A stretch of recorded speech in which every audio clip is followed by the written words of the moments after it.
de número 01. Opa. Boa noite, sejam todos muito bem-vindos à nossa primeira aula da disciplina de História do Cristianismo. Nós estaremos nessas próximas semanas dedicados ao estudo da história do cristianismo em seus primeiros movimentos. Na grade de vocês, na matriz de vocês, essa é a disciplina que tem como pano de fundo o período antigo e aquilo que nós chamamos de patrística. São pelo menos aí 8 séculos da história da Igreja e 2 momentos muito importantes. O primeiro deles, nós temos parte do registro nas Escrituras do Novo Testamento.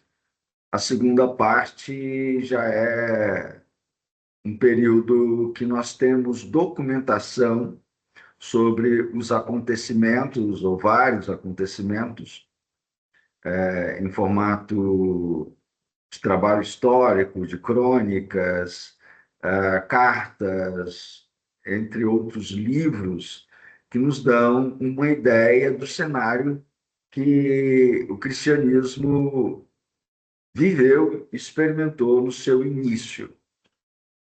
Às vezes nós somos muito tendenciosos a uma espécie de narrativa. Entenda, narrativa como um processo de fala e de escrita que, em geral, tem uma tendência a romantizar o que foi a história da Igreja. Então, Lutero fez isso porque os mártires do Coliseu foram pessoas extremamente piedosas, poderosas e fiéis em tudo. Então, há uma romantização. A gente enche a história de seus heróis, de seus algozes, das pessoas que fizeram mal, daqueles que eram os inimigos. Criamos uma espécie de texto em que obscurece-se os problemas sociais, econômicos, políticos, o quadro circunstancial que estava ali ao redor da Igreja, os momentos que nós temos conhecimento, documentos e por aí vai, sobre o tal acontecimento. E, às vezes, nós também simplificamos a história. Na verdade, o que nós temos são processos. São processos humanos, tais quais nós encontramos hoje.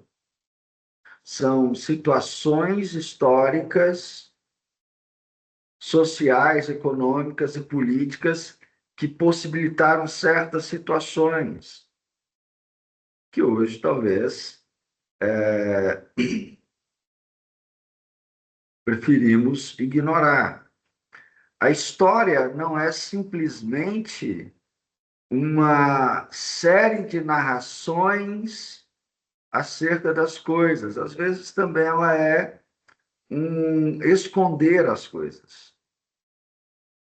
Vocês vão perceber que eu não gosto muito dessa ideia de esconder as coisas. Mas o que também não quer dizer que há uma crítica pela crítica.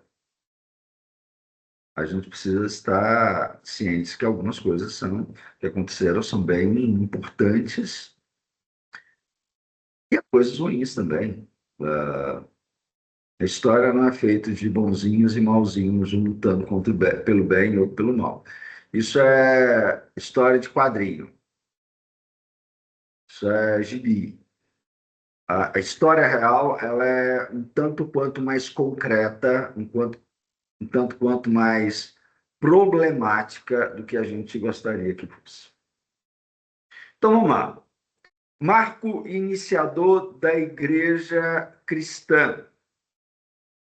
A igreja começa em Pentecostes.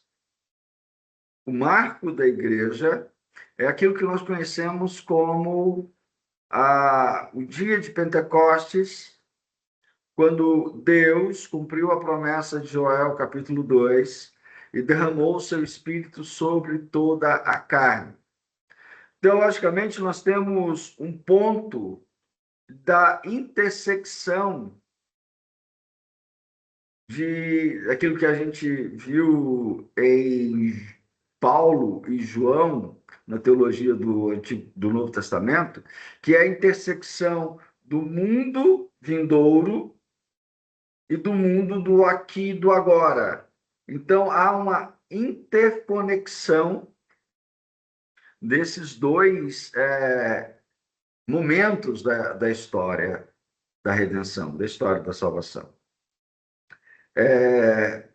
Cristo morreu, ressuscitou, foi assunto aos céus, 50 dias se passaram, desses 50, 40, ele esteve com a sua igreja, ressuscitado, glorificado.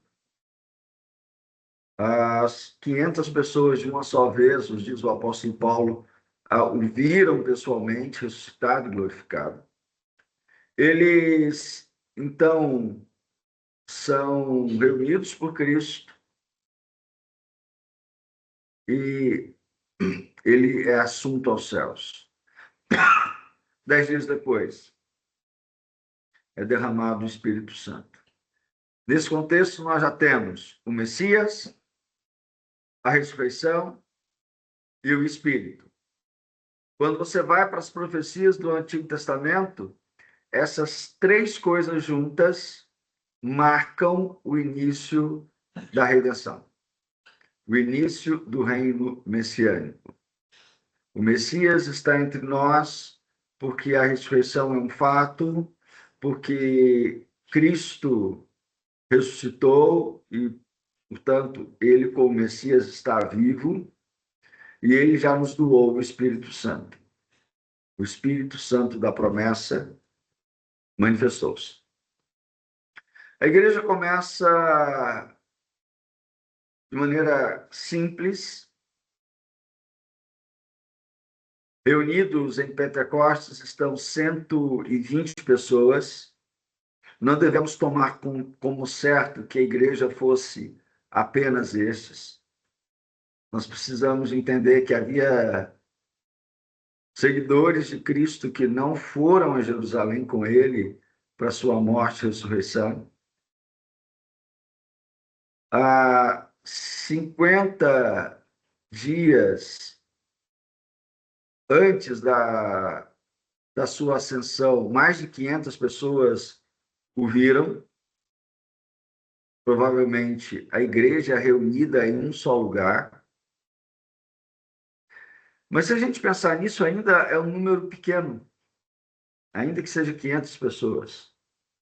É um número pequeno. E isso é o ponto importante de nós entendermos, lembrando das próprias parábolas de Jesus, em que ele compara o reino dos céus e, portanto, a própria igreja como entidade manifestadora desse reino. Ele é como um grão de mostarda, é pequeno no seu começo. Ele é como o fermento que é colocado em 3 medidas de farinha, e assim há uma influência, um crescimento, há uma transformação e uma evolução.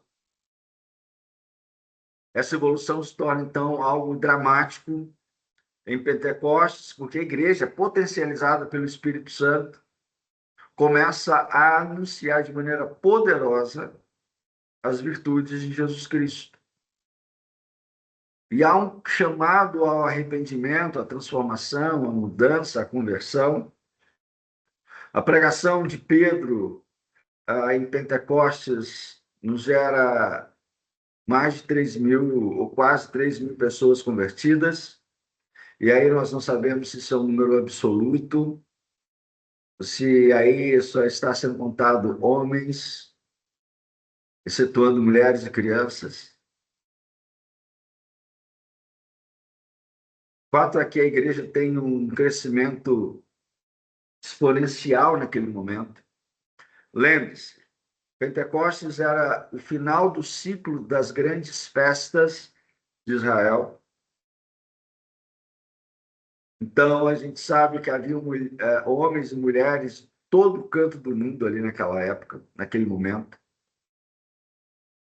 Um exemplo disso é a própria Igreja de Roma, que ela existe sem a pregação apostólica.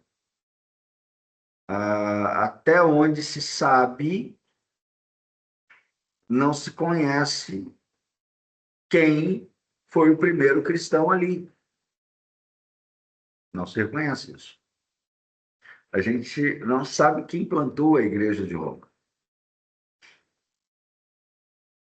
Óbvio, em algum momento os próprios apóstolos passaram por lá, não apenas Paulo, mas a tradição nos fala sobre Pedro, Marcos e outros que possivelmente passaram por lá. O fato é que a igreja em Atos, e a gente precisa de entender que Atos é um livro histórico, é uma crônica muito bem contada, mas em algum sentido incompleta. Completa por quê? Ele nos narra talvez 40 anos, mais ou menos, de história. Um pouco mais, um pouco menos. Paulo deve ter sido preso aí por volta do ano 55, 56. Ele vai morrer 9 anos depois, 9 a 10 anos depois, volta no ano 64 ou 65. Então, nós temos um período aí de 10 anos entre a primeira prisão de Paulo e a sua morte, e nós não temos um texto bíblico acerca desse momento, que narre isso, pelo menos. Por exemplo, nós vamos ter 2 Timóteo, que é ele dizendo, olha, combate o bom combate, cerrei a carreira, guardei a fé. Mas isso é um momento que ele já está consciente do seu fim. Provavelmente, isso está ligado à sua segunda prisão, e dessa, de fato, segundo a tradição. Quando eu digo tradição, eu me refiro basicamente ao escrito de Eusébio de Cesareia. Eusébio de Cesareia foi um dos primeiros grandes historiadores do cristianismo. Ele foi o primeiro a escrever uma história do cristianismo. Esse livro existe em língua portuguesa. Você pode acessá-lo em PDF, em MOB. Você pode comprá-lo também. É um livro de fácil acesso. Eu acho que, além da Paulus, a CPAD também publicou. Ele foi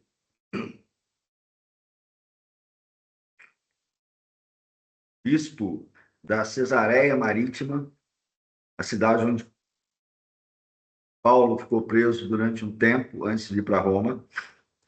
Ele é do quarto século. data provável da morte dele foi no ano 339. A igreja já estava sob o Edito de Milão, então era uma religião lícita no Império Romano. E ele então se dedica a escrever a partir de memórias, a partir de relatos, a partir de uma série de documentos e aquilo que era contado oralmente na igreja acerca, somente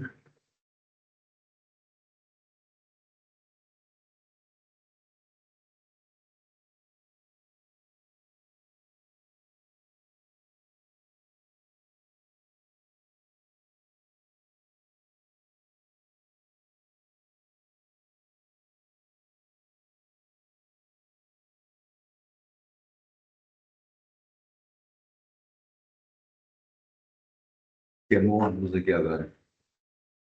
Então, ele tratou de recolher esse material e ele fala-nos muitas coisas que têm uma tradição oral por detrás e que não é algo impossível de ter acontecido. Por exemplo, ele fala de Mateus, de Tomé sendo aquele que vai pregar o evangelho na Índia. E existe na Índia a igreja Malabar, e eles é uma igreja oriental, de tradição oriental, não calcedônica, que tem na sua documentação, na sua história, ter sido uma comunidade formada a partir do ministério de Tomé. Perceba, são coisas factíveis, mas era algo que estava ali na memória do povo, se estava escrito, se perdeu ao longo dos séculos, mas Eusébio fez o favor de deixar isso tudo registrado para nós. Existem uma série de outros documentos que podem ser recuperados ao longo do estudo da história. Isso é importante você saber. Ah, não é uma mera crônica, eu acho que foi assim. Não, é documentação. Então, a gente precisa estar atento a isso. Embora a tradição não seja a palavra de Deus, ela é fundamento, sim, da nossa teologia, da teologia evangélica protestante. Ela não é simplesmente a ideia de que muitos têm aí do sola escritura. Não, sola escritura significa que a única regra de fé e prática do cristão evangélico é as escrituras. Mas é só as escrituras que moldaram a nossa fé? Não. Por exemplo, nós usamos o termo trindade, que não aparece na Bíblia, mas que descreve um fato que acontece nas escrituras. A ideia de que Deus é um e é também três. Que ele é o uno e trino. E isso foi uma construção teológica histórica ao longo dos 2 primeiros séculos. A igreja esteve sempre, em algum momento, refletindo e tentando explicar a revelação. E a igreja teve a sua história, né, sendo construída. Então, basicamente, quando nós olhamos para Atos, nós vemos as igrejas sendo formadas em cidades, e em cada cidade eram eleitos presbíteros e diáconos. As igrejas escolhiam a sua liderança. A igreja começava com aqueles que iriam pregar o evangelho e servir os pobres, dedicar-se à oração e o cuidado com os irmãos. A igreja cresce e se desenvolve nesse sentido. Nós vamos ter, ao longo e com o passar do tempo, uma diferenciação entre os presbíteros e o bispo.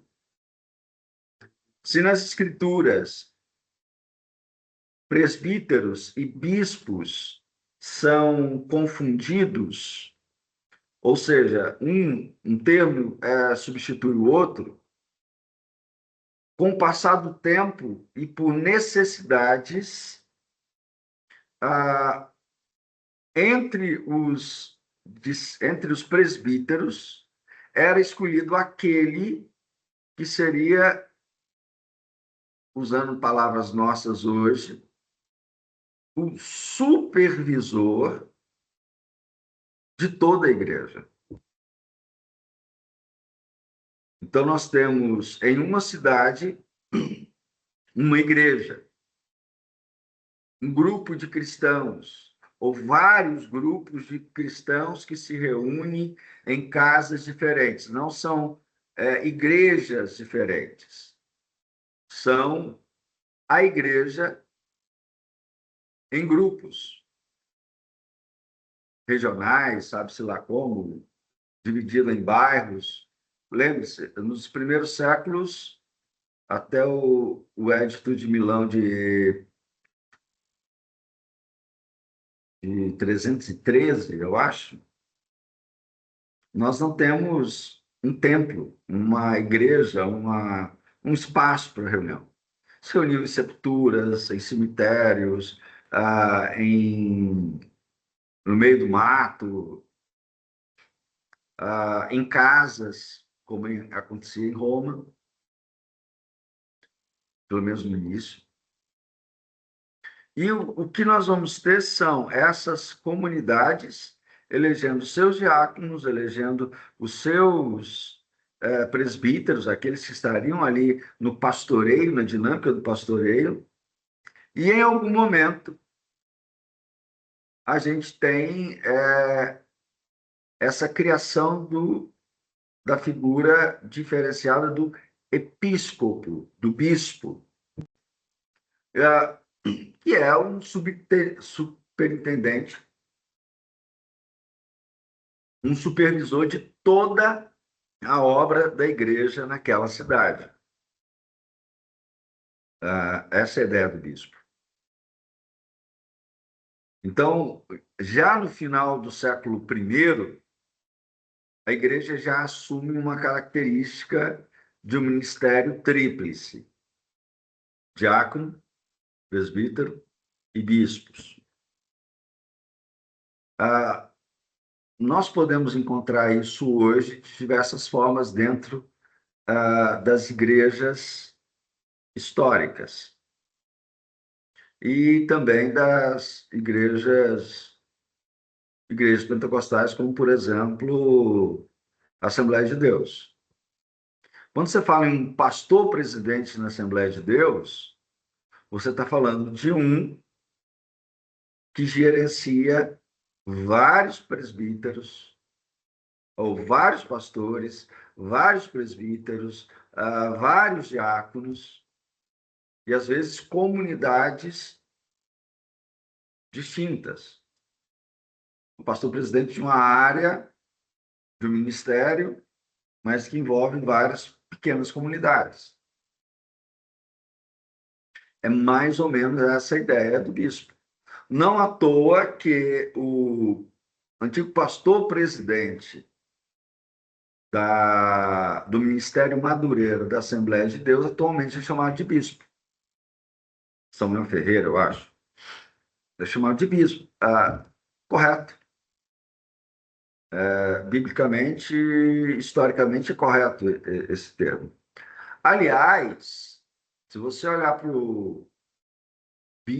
um bispo católico, ele geralmente está segurando um báculo. O báculo é um cajado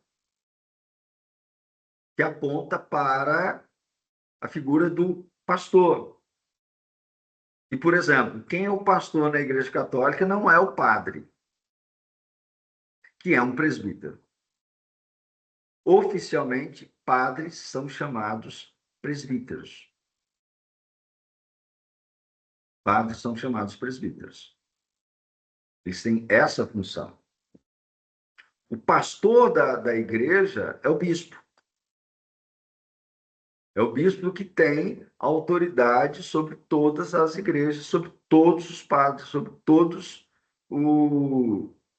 os diáconos de uma igreja, no catolicismo. Tanto é que, só para você ter uma ideia, os diáconos não prestam obediência ao presbítero.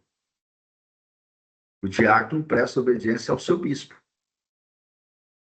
Ele tem função diferente na vida ah, da comunidade, ele tem função diferente em relação ao presbítero. Por que eu estou dizendo isso?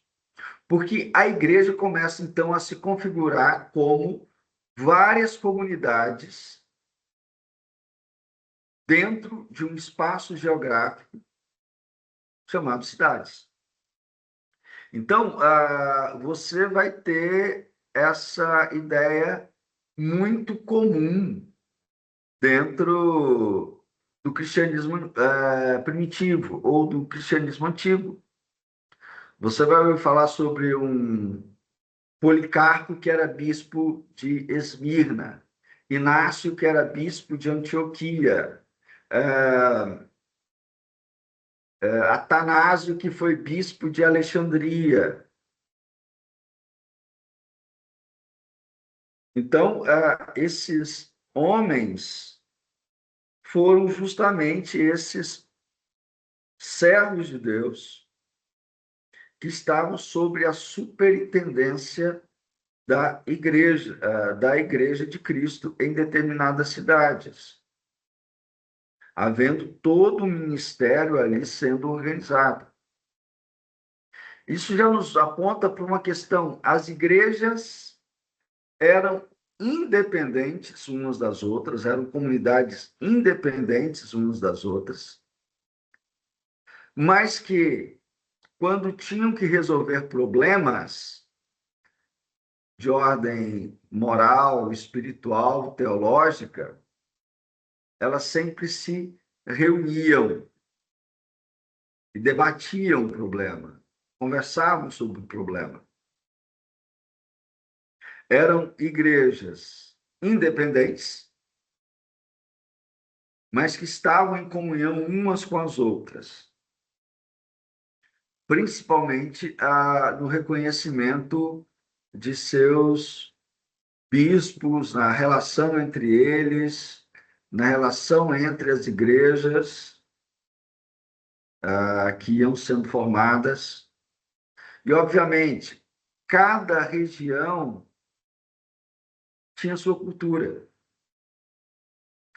E essa cultura era diferenciada. Então, nós vamos ter cristãos falando grego, cristão falando a língua antiga do Egito, que é chamada copta. Nós tínhamos os cristãos da Índia, nós tínhamos os cristãos da Babilônia, os cristãos sírios, que falavam o aramaico, os cristãos da antiga Babilônia, que falavam caldeu. Então, assim, perceba, a igreja ela surge em espaços geográficos, em culturas, em modos de ser totalmente diferentes. Não era nada padronizado, exceto que se cria. Pois algo que vai ser muito bem determinado para a igreja, por exemplo, é o que é palavra de Deus no Antigo Testamento. Há uma variação do que é palavra de Deus do Antigo Testamento entre todas as tradições. Se você acha que é estranho a Igreja Católica ter 7 ou 9 livros a mais, então, ao invés de 66 livros, eles terem 74, alguma coisa assim, as Bíblias da Igreja Oriental têm mais do que isso. As igrejas orientais, por exemplo, da Igreja Síria Ortodoxa, acho que ela tem 82. Os livros, a Bíblia da Igreja Etíope tem 81 livros.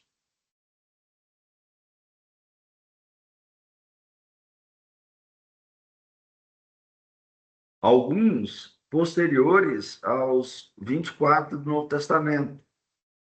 Tá? O fato é que, tirando isso, e a Igreja Etíope, que tem lá suas dificuldades maiores, ela, e aliás, é uma das mais antigas do mundo, tá? Então, a gente precisa ter sabedoria até para tecer críticas. Eles são uma igreja antiguíssima. Quer dizer que tá, tudo que eles fazem é certo? Não, porque igrejas erram. Não existe infabilidade eclesiástica, não existe infabilidade pastoral. Igrejas erram e têm errado. Tá?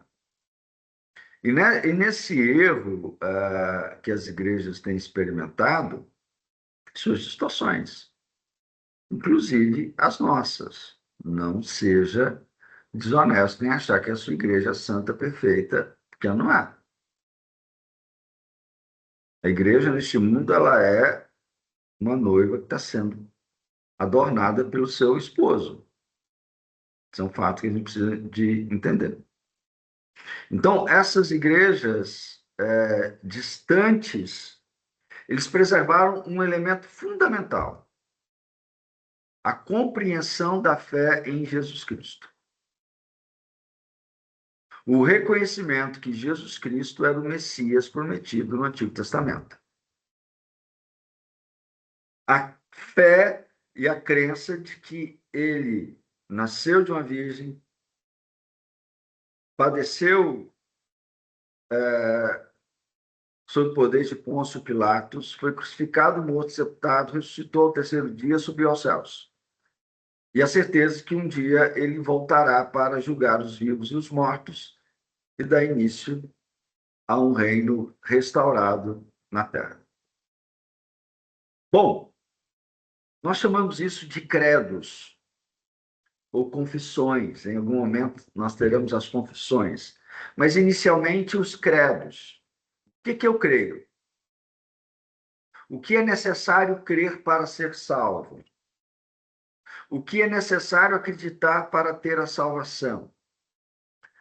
Nós vamos encontrar pequenos credos no Novo Testamento. Por exemplo, quando Paulo diz assim, grande é o mistério da piedade, ele está dizendo, na verdade, grande é o mistério da nossa religião. Mistério não como algo oculto, mas algo revelado. Grande é a revelação da nossa fé. Qual é essa revelação? Cristo. É aquele que foi manifestado em carne, justificado em espírito, confessado por anjos, pregado aos gentios, crido no mundo, recebido na glória. Perceba, Cristo é o centro da fé. A igreja, então, caminha nessa questão. obedecendo aquilo que eles receberam dos apóstolos. O que que nós conseguimos compreender que eles receberam dos apóstolos? Um dia diferenciado para o culto. Nós vemos, por exemplo, Paulo falando, aliás, antes de Paulo, a gente vê a igreja se reunindo sempre no primeiro dia da semana. E não é porque não havia uma guarda do sábado pelos judeus. É provável que eles faziam esses dois momentos de guarda, o Shabat e o primeiro dia. Mas lembre-se que eles também tinham a possibilidade de estarem reunidos cotidianamente, até mesmo que o ritmo de vida deles é diferenciado. Quando a igreja sai do ambiente judeu, não fazia sentido guardar 2 dias. E a igreja continua se reunindo para celebrar o culto no primeiro dia da semana. Há essas possibilidades vistas e revistas no texto do Novo Testamento e nos escritos dos primeiros cristãos, que testemunham que, desde o primeiro século, cristãos se reuniam no primeiro dia da semana. Anteriores, e aqui é uma questão que, por favor, entendam. Quando você ouvir alguém dizendo que quem criou o cristianismo como a gente vê hoje foi Constantino, não, Constantino não fez isso. A dúvida sequer que ele tenha sido cristão. Sabe-se que ele recebeu o batismo poucos dias antes da sua morte. Ele, como imperador romano, ele achava que ele era a liderança de todas as religiões. Ele se dava esse título. Mas ele mesmo só aceita o batismo pouco antes de morrer, por conta de uma crença errada de que se ele fosse batizado e pecasse, ele perderia a salvação. Então, pelo sim, pelo não, deixa eu me tornar cristão quando for mais prudente. Ele não faz isso. Quem vai decretar o cristianismo como religião oficial vai ser ou o filho ou o neto dele, agora, Constâncio, alguma coisa assim. Por conta dele mesmo já ser um cristão. Então, fazia sentido as outras fés continuarem ao lado do cristianismo. E o primeiro país a fazer isso, na verdade, foi a Armênia, não foi nem Roma. E a gente está falando de pelo menos 70 anos antes. Então, perceba, a igreja ela tem liderança, a igreja tem uma confessionalidade, um credo, que eram reconhecidos, que eram que estavam ali aceitos de maneira comum. Os bispos,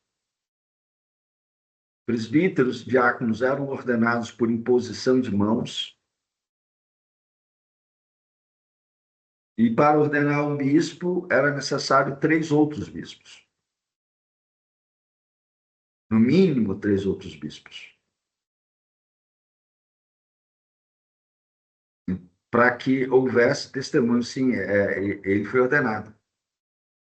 Aí começa a se construir, então, o que é chamado até hoje de sucessão apostólica. Há uma ideia, as igrejas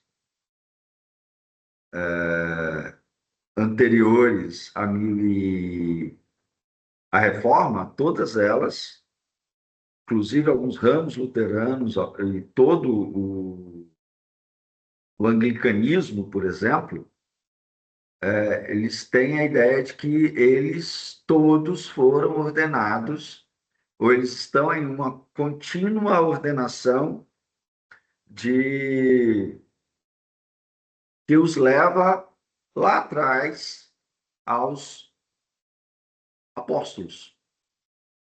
Então, que o apóstolo João, por exemplo, tenha sido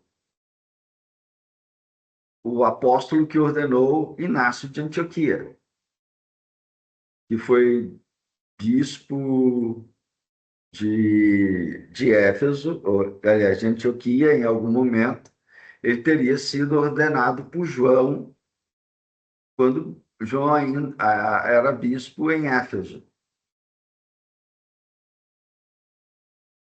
Então, haveria essa possibilidade. E o fato é que os apóstolos ordenaram presbíteros, que ordenaram bispos, esses bispos ordenaram outros bispos. E isso a gente é possível tratar, por exemplo.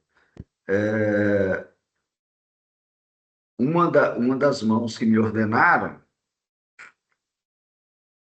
foram as mãos de meu pai, que era presbítero.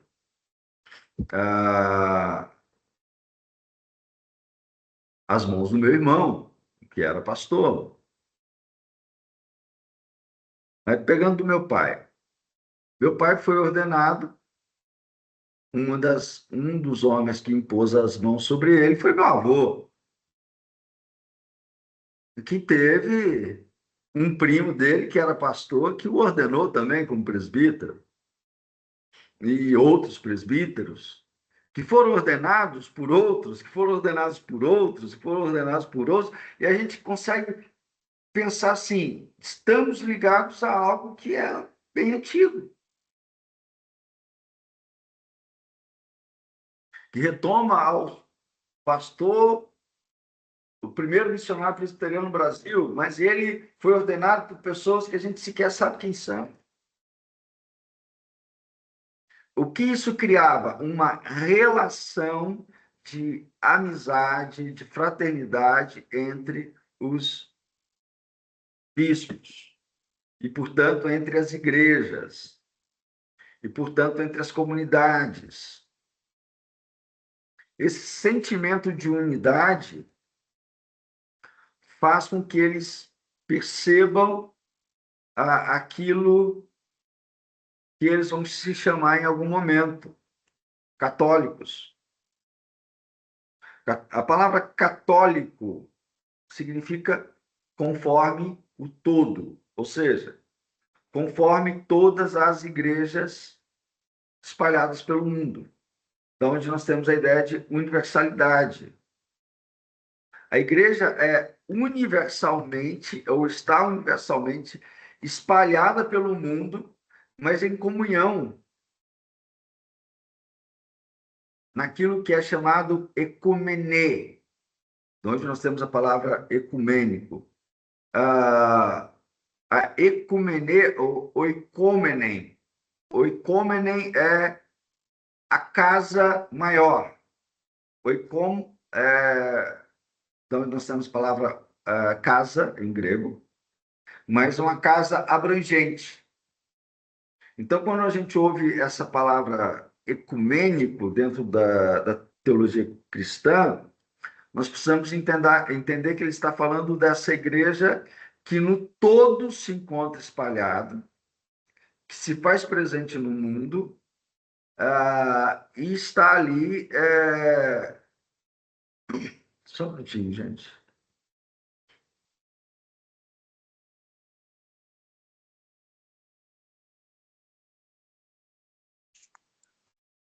Gladys, Oi. A pergunta em relação um pouquinho lá no início. Eu não lembro se você Sim. falou em relação ao romantismo, isso. no início, não sei se a palavra foi essa, Uhum. mas nesses primeiros séculos, quem escreveu esses documentos, é, é possível que eles fizessem alguns pensamentos pessoais desses acontecimentos, e esses escritos chegam, né, através dos registros para nós hoje, com algumas Uhum. coisas, alguns frisos deles. Claro, isso aí é, isso aí é normal. Se, por exemplo, você for escrever a história da sua igreja local, onde você frequenta, onde você é membro, você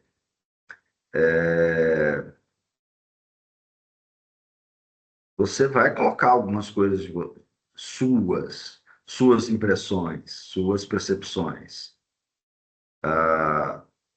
Nós fazemos isso o tempo todo. Então, esses documentos não estão isentos de traços pessoais e de interpretações pessoais.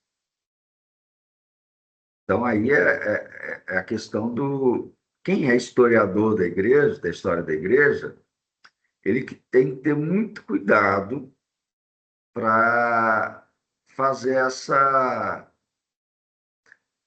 averiguação. O que, que aqui é, é o autor que está falando e o que, que é, de fato, o evento histórico. Isso é importante, tá? Mas, sim, eles Ok. tinham as suas inserções no texto. Isso, Uhum. E, por que que isso... e, agora há pouco o senhor falou em relação à Bíblia Síria, né, a Etíope, Ah, de algum modo, elas têm aqui, né, alguns, aqui no Brasil, isso tem influenciado hum, a igreja brasileira, assim, de algum modo. Algumas pessoas têm dado crédito a isso. O senhor sabe alguma coisa a respeito disso? sim.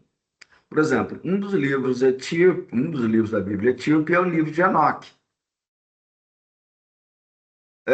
Existe uma excitação por parte de muitas pessoas que acham que o livro de Enoque é um livro que a igreja cristã tirou da Bíblia e que é para esconder algo. Então tem um monte de coisa. Então acreditam que o livro de Enoque é um livro revelado, é um livro inspirado por Deus.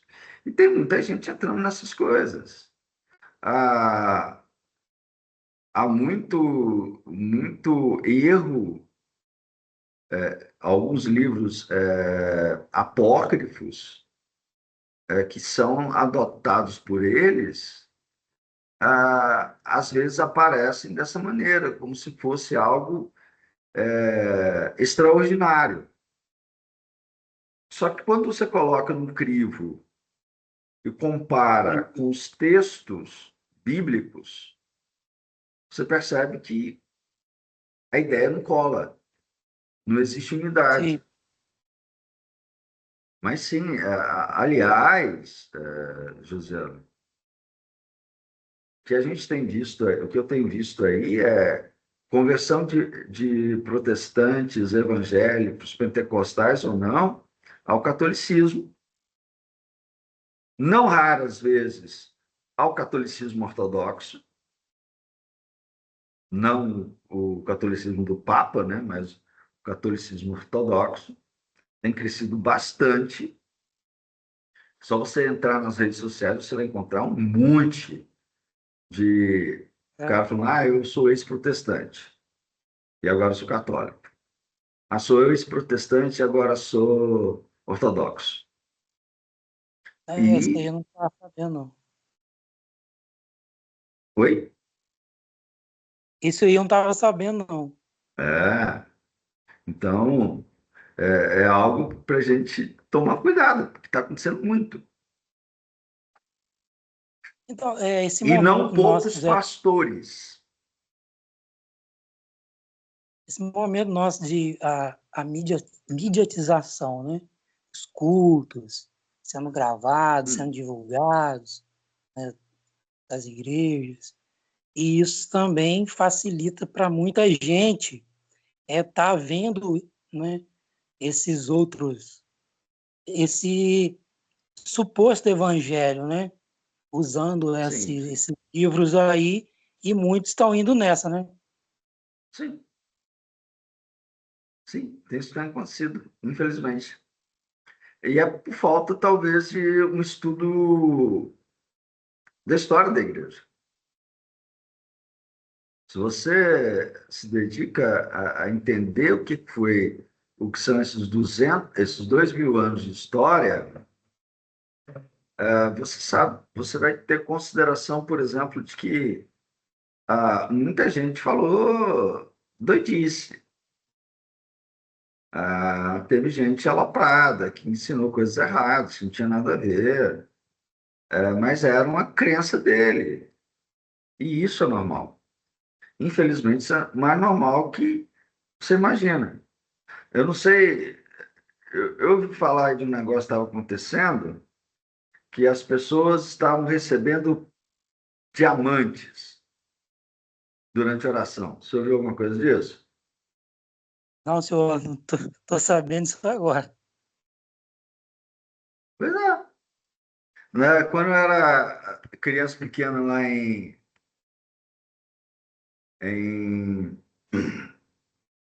em Valadares, eu teve um evento lá chamado Dente de Ouro. Deus estava dando dente de ouro pro pessoal. Que Então, isso. onde vocês inventam isso? Estou falando de igreja evangélica, tá? Assembleia de Deus Companhia Limitada. Metodista também teve uns negócios assim. Hum. E virou um negócio, uma febre. Da onde saiu isso? Alguém, eu tive uma revelação, que não sei o quê. Então, assim, se isso acontece hoje, imagina o que não poderia ter acontecido anteriormente.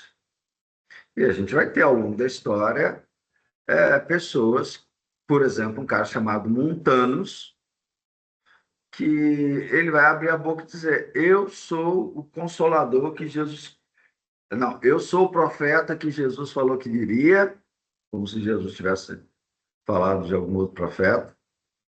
E o Espírito Consolador está sobre duas profetisas que caminham comigo. E o cara reuniu o mundo ao lado dele. Várias e várias e várias comunidades se juntaram a ele. Foi um movimento chamado montanismo, no segundo para o terceiro século, e que cooptou muitas pessoas. É, houve várias interpretações assim estranhas. Houve um camarada chamado Orígenes que ele falava que todas as almas existiam antes, todas as pessoas hoje foram almas que existiram antes da criação. Aí Deus Eu tô lembrando, criou, hã? tô lembrando disso aí.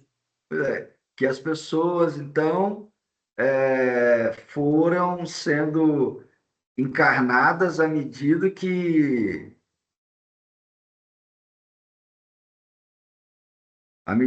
as coisas iam, à medida que o mundo ia.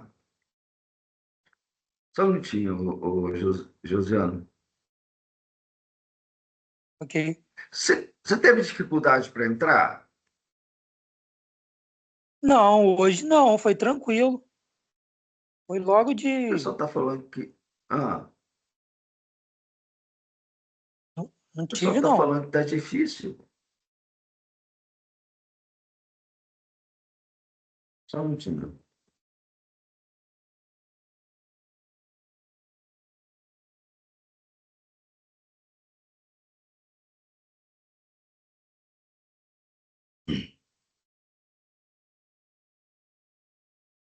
Tá. Então, assim, como eu estava dizendo, ah, houve várias coisas, e o Orígenes falava isso. Então, as pessoas encarnavam-se daquelas almas puras, e a ideia era voltar para se tornar uma alma pura. A Bíblia não fala sobre voltar a ser alma pura, fala sobre ressurreição. É. E vários outros grupos pensaram assim, os mormons pensam assim. Tem um maluco lá no Rio de Janeiro, de uma igreja chamada Cristo Vive, que ele vai falar isso, que todas as almas já existem todos contados, os seres humanos estão todos contados, e não sei o que e tal. Então há uma preexistência humana antes dele nascer, por ser concebido. É loucura isso. Então, são coisas que são desprezadas. Foram escritos no passado? Foram. Foram corretamente escritos? Não, porque no crivo das escrituras não passa. Então, E isso acaba oi? fazendo um estrago grande, né? Sempre, sempre. Sempre a gente vai ter esse problema por conta desses falsos ensinos, que a gente sabe que são falsos profetas que entram no, no meio da igreja. Ah, embora Orígenes tenha, ah, tenha escritos que são interessantes de ler pelo seu conteúdo, pelas suas reflexões, mas é preciso ter cautela. Ah, posso afirmar com toda honestidade que até mesmo no catolicismo, nem tudo que Orígenes fala é aceito. Embora tenham coisas que ele esteja correto. Então é preciso um filtro muito grande para ler os autores do passado, porque nem sempre eles estão corretos. Isso aí. Ah, principalmente no modo de interpretar algumas coisas. Mas tá, então é jogar todo mundo fora? Não, porque é entre erros e acertos que a igreja chegou até aqui. É entre esse conflito do que é bíblico, do que é teológico, do que a igreja tem falado, e o que tem surgido. Opa, o que está aqui no crivo? Passa pelo crivo das escrituras, passa pelo crivo do que a igreja sempre ensinou. Então, assim, a coisa que você mais vê em redes sociais, principalmente em TikTok da vida e tal, é gente que começa a falar como se tivesse descobrido, ou, perdão, descoberto uma nova coisa que ninguém nunca viu na Bíblia. Eu posso te garantir que alguém já viu Sim. e alguém já falou e alguém já rebateu. Nada, nada é novo nas Escrituras. Não existe nada de novo debaixo do sol. Então, muita coisa que se fala aí de bobagem já passou pela igreja. Eu vou te falar, tem muita coisa que ainda sobrevive de paganismo. E eu não estou nem falando de Natal. Estou falando, por exemplo, tem crente que acha que vai morar no céu.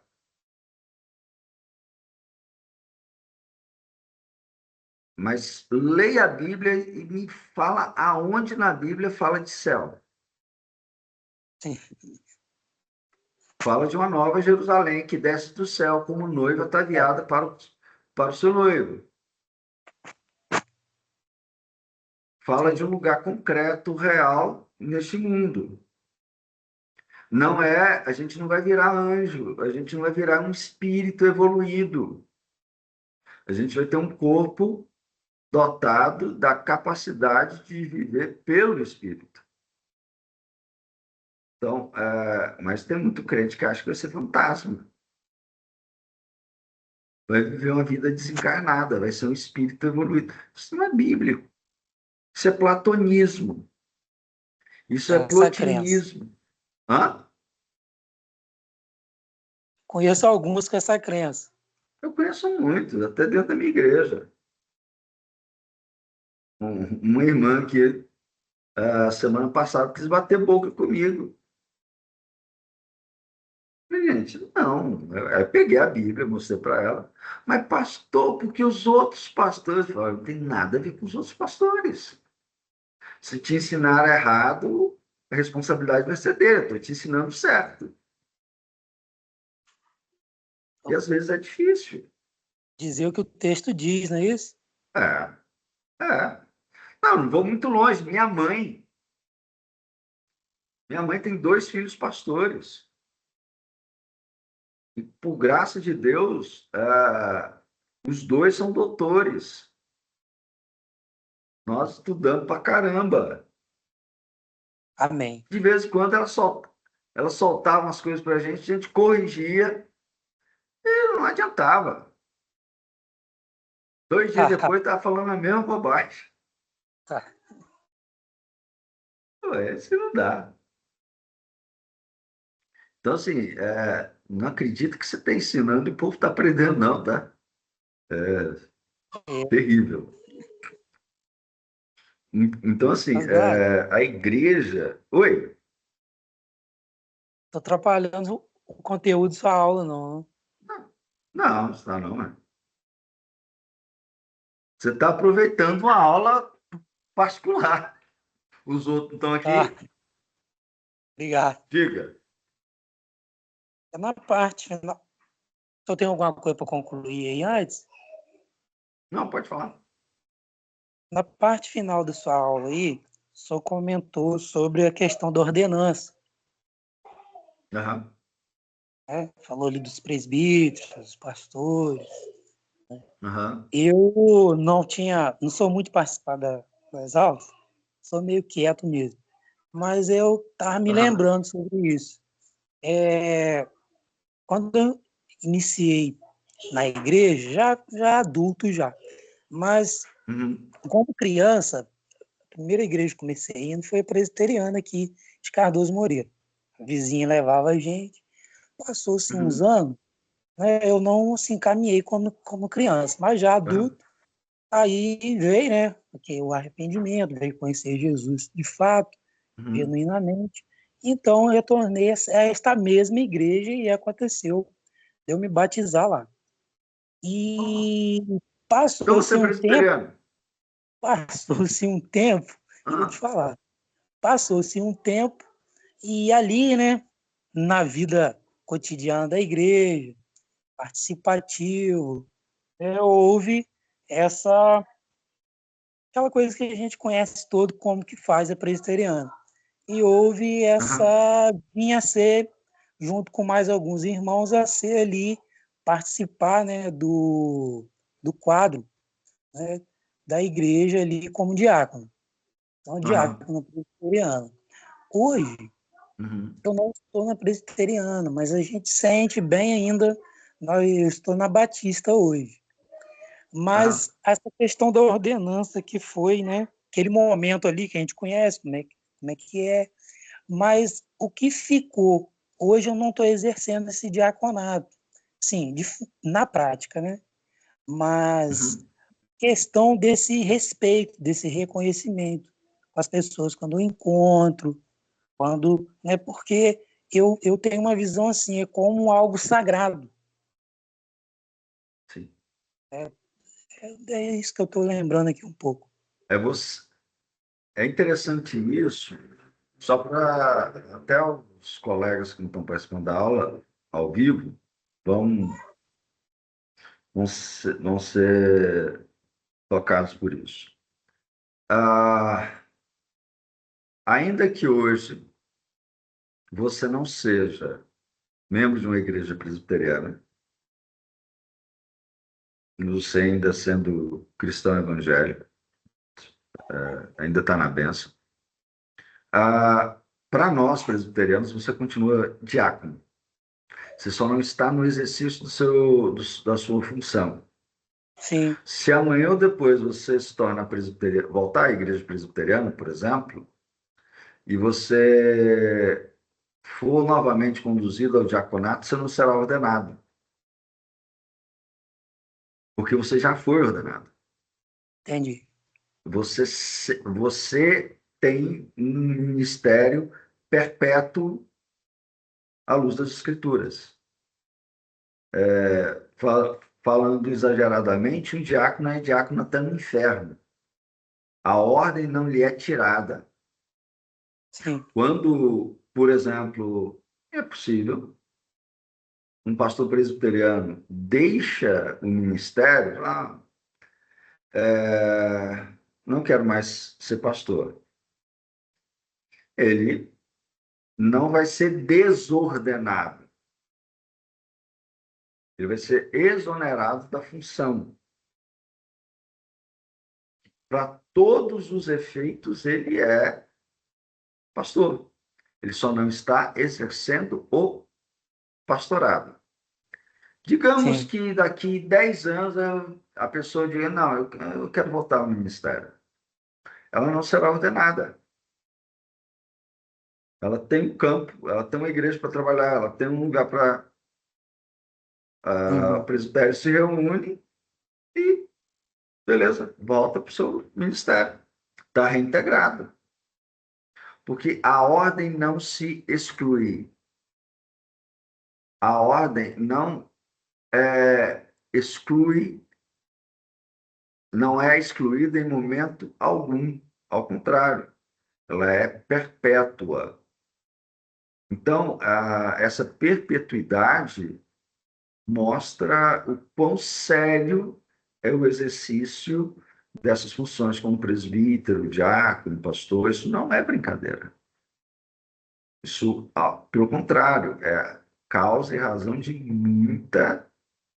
muito cuidado, zelo e responsabilidade. verdade. Tanto é que as escrituras dizem que o diácono, se aprovado, ele vai ter grandes méritos. Eu mesmo acho que se aplica para todos os demais ofícios. Mas isso é algo que a igreja às vezes se esquece, se perde no caminhar das coisas. Atualmente nós somos, como diria o pastor Augusto Nicodemos, o brasileiro ele tem uma mentalidade muito católica ainda e acha que o ministério dos ministérios é o pastor. Não, pastor é um entre vários ministérios. Mas, infelizmente, nós temos esse personalismo que dificulta muito algumas situações. Dá para perceber isso. Uhum.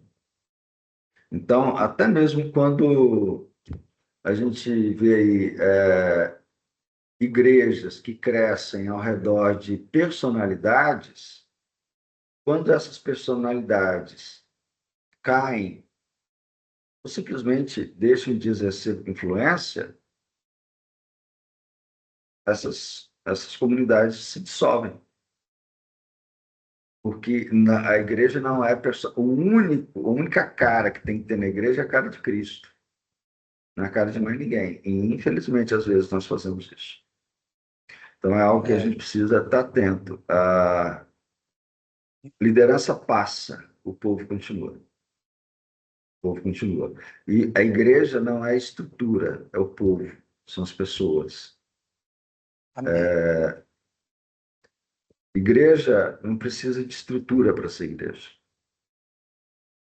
Igreja não precisa de templo, igreja não precisa de espaço físico construído daquela forma. Se eu reunir no salão de um hotel, ali está a igreja, como aconteceu muitas vezes na história da igreja evangélica no Brasil, na sua instalação. Reunia em colégio, reunia em loja maçônica, reunia em qualquer lugar que pudesse reunir. E está valendo. Eu conheço um caso de uma igreja presbiteriana que começou debaixo de uma figueira.